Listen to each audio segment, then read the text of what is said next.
I remember the first time I asked my grandmother about people who didn't look like us, not because I noticed the difference, but because I heard other people talk about it. I was little and confused. I asked her why some people were darker, why they didn't burn the way we did, why people said strange things about them. She didn't react the way I expected. She didn't correct me right away. She didn't get angry. She didn't sound disappointed.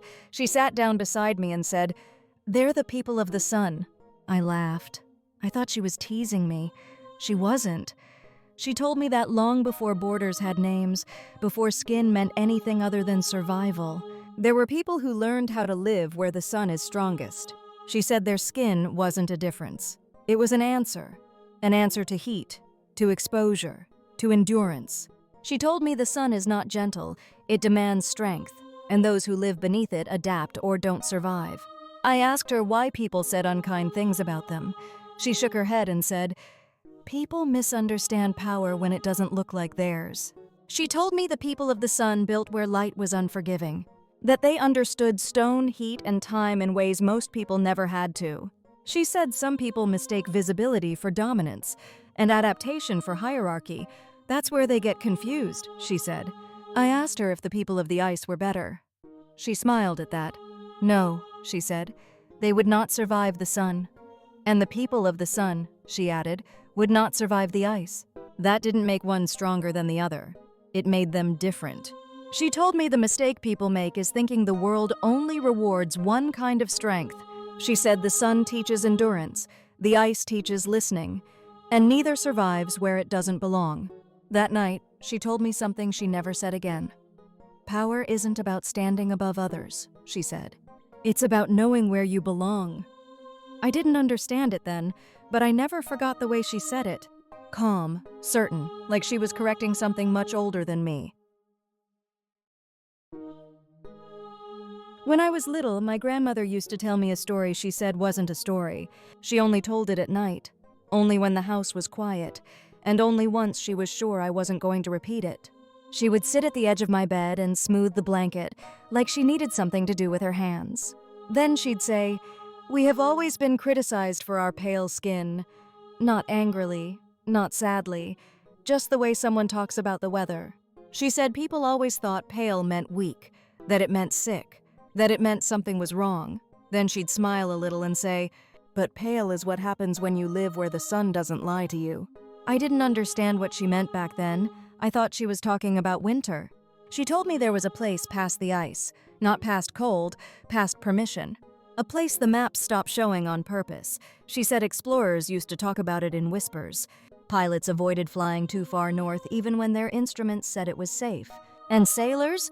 Sailors just learned to turn back without asking why.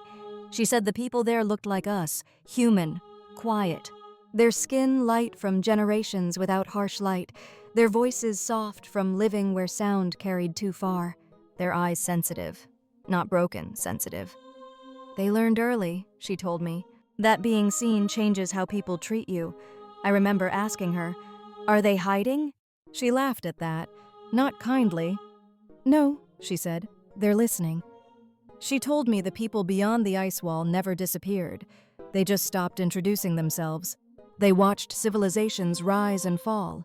They watched borders change names. They watched noise replace thought. And they learned something most people don't like hearing.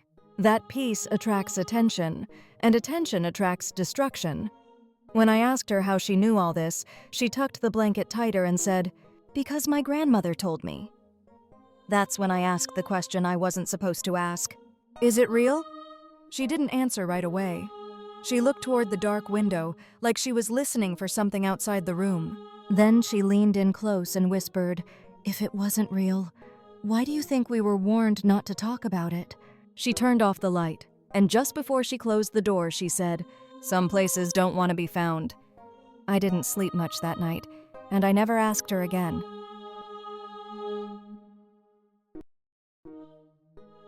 My grandmother used to stop talking whenever I asked the wrong question. Not immediately. She'd pause, look at me for just a second too long, and then she'd change the subject.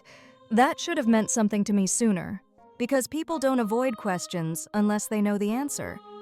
There was one part of the story she never finished. Not once. She told me about the people beyond the ice, about the quiet, about why they stayed unseen, but she never told me how she knew when to stop talking.